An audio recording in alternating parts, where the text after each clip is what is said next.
26 ਜਨਵਰੀ ਤੋਂ ਬਾਅਦ ਜਿਹੜੀ ਆ ਅੰਦੋਲਨ ਦੀ ਤਸਵੀਰ ਬਦਲਦੀ ਆ ਤਾਂ ਕਿਤੇ ਨਾ ਕਿਤੇ ਜਿਹੜਾ ਪੁਲਿਸ ਵੱਲੋਂ ਸਖਤਾਈ ਕੀਤੀ ਜਾਂਦੀ ਆ। ਸਾਡੇ ਨਾਲ ਕਿਸਾਨ ਆਗੂ ਜੁੱਧਵੀਰ ਜੀ ਨੇ। ਜੁੱਧਵੀਰ ਜੀ, ਪੁਲਿਸ ਵੱਲੋਂ ਲਗਾਤਾਰ 26 ਜਨਵਰੀ ਤੋਂ ਬਾਅਦ ਜਿਹੜੀ ਸਖਤਾਈ ਕੀਤੀ ਜਾਂਦੀ ਆ, ਵੱਖ-ਵੱਖ ਬਾਰਡਰਾਂ ਦੇ ਉੱਤੇ ਜਿਹੜੀ ਆ बैरिकेडिंग करके ਜਿਹੜਾ ਘੇਰਿਆ ਜਾਂਦਾ, ਤੁਹਾਨੂੰ ਕਿਵੇਂ ਲੱਗਦਾ ਹੈ? देखिए, सरकार हमारे मनोबल को तोड़ना चाह रही है। सरकार कहीं ना कहीं सरकार ने जिस तरह 26 जनवरी को एक घटना को अंजाम दिया, सरकार की एक सोची समझी रणनीति के तहत लाल किले तक किसानों को ले जाया गया और फिर वो देश को ये दिखाने का प्रयास किया कि हम जो है राष्ट्रीय ध्वज का सम्मान नहीं करते, हम लाल किले का सम्मान नहीं करते। ये कहीं ना कहीं आंदोलन को कमज़ोर करने के लिए, आंदोलन को ख़त्म करने के लिए जो बहाना ढूंढ रहे थे वो बहाना बनाया। मतलब उसकी निंदा की जानी चाहिए।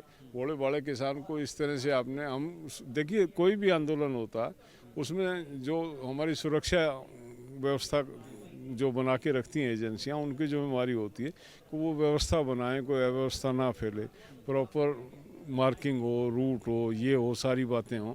और कोई उपद्रवी भी अगर हो जाता, हमने कहा था कि ऐसा हो सकता है, हम गारंटी नहीं लेते। एक बड़ी भीड़ होगी, उसमें उपद्रवी भी होंगी, कोई भी भीड़ होती है, उस एलिमेंट बैड एलिमेंट भी आते ही हैं, तो उसके लिए सुरक्षा एजेंसियां लगाई जाती हैं, उनकी मदद ली जाती है। तो उन लोगों ने जो है उत्पात मचाया और वो इस तरह से मतलब चले गए। मुकरबा चौक से वहाँ लाल किला जाने में 3 घंटे का समय लगता। 3 घंटे तक वो बैरिकेटिंग तोड़ के, बिना किसी आगे कोई बैरिकेटिंग नहीं थी, मार्च करते हुए जा रहे हैं और लाल किले जाएंगे ये नारे लग रहे हैं और एजेंसियां सो रही हैं। लाल किला पहुंचते हैं तो दरवाज़ा खुला हुआ है, लाल किले के गेट हैं।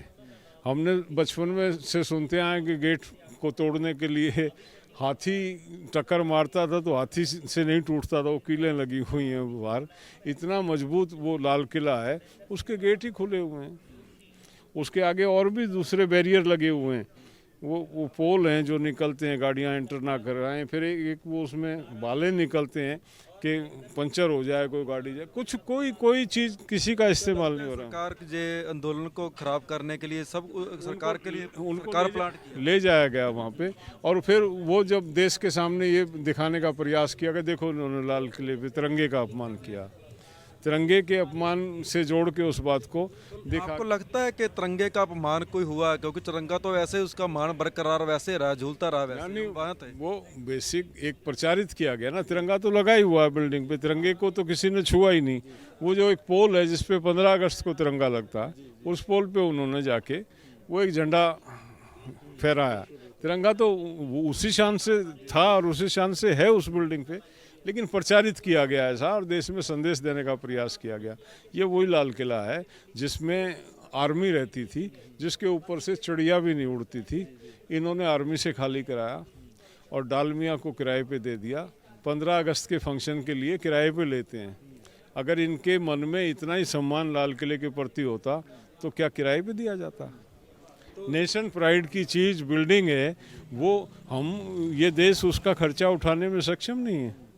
जिस पे हमारा तिरंगा, जिस पे हमारा आज़ादी का प्रतीक लहरा रहा है, उसको हमने किराए पे दिया। तो जुद्दवी जी, कल कुछ लोग आते हैं, तिरंगे झंडे लेकर आते हैं, बोलते हैं तिरंगे का अपमान हुआ, कल नारेबाजी करते हैं, धमकी देकर जाते हैं, कल भी आएंगे। आज वो लोग आते हैं, आकर वो पुलिस के सामने जो पत्थरबाजी किसानों पर करते हैं, टेंट फाड़ते हैं, मशीनें तोड़ कर जाते हैं, जहाँ तक कि पेट्रोल बम भी फेंके जाते हैं उनकी तरफ से। प्रशासन करा रहा है सारा, मतलब प्रशासन करा रहा है। वो तो बुलाए गए आदमी हैं, लेके आए गए हैं कि आप टेंशन ना लो, आपको हम मेहमानों की तरह से मंच तक ले जाएंगे, आपको जो तांडव करना करना, आप पे कोई मुकदमे दर्ज नहीं होंगे, केस दर्ज नहीं होंगे। कल जो आए थे उनको कैसे जाने दिया गया? जब यहाँ हजारों पुलिस वाले खड़े हैं और वो अंदर आ रहे हैं, मुझे नहीं आने दिया गया। मैं कर्मियों को भी रोक दिया। गाड़ी 1 किलोमीटर पहले मतलब गाड़ी खड़ी करके और सीधे रास्ते से आने नहीं दिया, धक्के खा के यहाँ पे पहुँचे हैं। वो कैसे आगे, किस तरह से आगे? मंच तक आगे वो, और पता था पुलिस को, वो चैलेंज देके गए हुए थे। उसके बाद आगे बोले हम क्या कर सकते हैं, ये उनका जवाब है। तो फिर उसके बाद खत्म हो गया। आपकी स्टेज से वो कॉल किया गया था, आपकी स्टेज से वो कॉल किया गया था मंत्रियों नहीं, को? वो ऐसा हमने जो है, जो हमको करना चाहिए था एक जिम्मेवार नागरिक के नाते, और वो हमारे भाई हैं, उनकी मदद के लिए हम एक कानून व्यवस्था है दिल्ली में, और जो जब हमको देखा कि नीचे प्रशासन हमारा नहीं सुन रहा, तो जितनी भी हायर अथॉरिटीज़ हैं सबको एकदम इमिडिएटली एक्टिव किया गया, और खैर एक्शन भी हुआ। उसके बाद उनको जैसे ये सूचना ऊपर तक गई, तुरंत उस पर निर्णय लिए गए और हटाया गया उनको वहाँ से। तो युद्धवीर जी कैसे लगता है, अगर एक वो स्टेज लगी हुई है, एक स्टेज यहाँ पर लग गया, ऐसा नहीं लगता कि अभी ये मौका है जीतने का, मौका और जीतने के मौके पर इकट्ठा हो जाना चाहिए? देखिए, ये तो मनुष्य का स्वभाव है, सबके अपने अलग अलग रणनीति होती है, एजेंडे होते हैं, हर आदमी अपनी उससे चलता है। आज़ादी के आंदोलन में भी कोई एक ग्रुप नहीं था, गांधी थे तो भगत सिंह भी थे, तो वो उनका मतलब थोड़े से आइडियोलॉजिकल डिफरेंसेस हैं, लेकिन एक ही उद्देश्य से लड़ रहे हैं। तो हमारा उनका कोई व्यक्तिगत झगड़ा नहीं है, हमारा आइडियोलॉजिकल डिफरेंसेस हैं, इसलिए वो अपना चला रहे हैं, हम अपना। कोई हम 60 दिन से हैं, कोई झगड़ा थोड़ी कर रहे हैं हम उनका भी, वो भी हमारी उसी कॉज के लिए जिसको सरकार जो फायदा उठा सकती है आपके झगड़े का, क्योंकि लगातार जो उस स्टेज का और स्टेज का फासला जो वो बैरिकेड कर दिए गए हैं वहाँ पर, कि लोग जहाँ पर आ ना सके। नहीं, फ़ायदा क्या उठाना, उसमें क्या फ़ायदा उठाएंगे? इश्यूज़ हैं हमारे, वो भी वही कह रहे हैं रिपील किया जाए, हम भी वही कह रहे हैं रिपील किया जाए। जो भी मतलब कोई गलत करेगा उसको किसान देख रहा है बैठा। तो डेडलॉक जो बना हुआ है सरकार और किसान आगुओं के बीच, जो तो डेडलॉक कैसे खत्म होगा? नहीं, निश्चित तौर पे सरकार को समझना पड़ेगा, हम अपने और मजबूत करेंगे।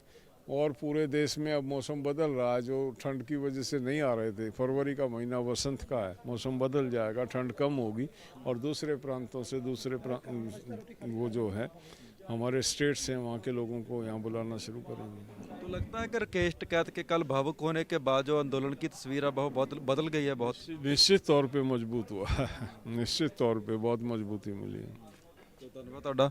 ਤਾਂ ਇਹ ਸੀ ਕਿਸਾਨ ਆਗੂ ਜਿਹੜੇ ਆ ਯੁੱਧਵੀਰ ਜੀ, ਉਹਨਾਂ ਵੱਲੋਂ ਕਿਹਾ ਜਾ ਰਿਹਾ ਕਿ ਸਰਕਾਰ ਇਦਾਂ ਦੇ ਹੀ ਜਿਹੜਾ ਆ ਉਹ ਕੰਮ ਕਰਵਾਉਂਦੀ ਆ। ਤਾਂ ਉਹ ਕਹਿ ਰਿਹਾ ਕਿ ਸਾਡਾ ਜੇਕਰ ਕਿਸਾਨ ਮਜ਼ਦੂਰ ਸੰਘਰਸ਼ ਕਮੇਟੀ ਅਤੇ ਸੰਯੁਕਤ ਕਿਸਾਨ ਮੋਰਚੇ ਦੀ ਗੱਲ ਕੀਤੀ ਜਾਵੇ ਤਾਂ ਉਹ ਕਹਿ ਰਿਹਾ ਕਿ ਅਸੀਂ ਇਕੱਠੇ ਹਾਂ, ਅਸੀਂ ਉਹਨਾਂ ਦਾ ਵੀ ਇੱਕ ਹੀ ਏਜੰਡਾ ਤੇ ਸਾਡਾ ਵੀ ਜਿਹੜਾ ਇੱਕ ਹੀ ਏਜੰਡਾ ਹੈ।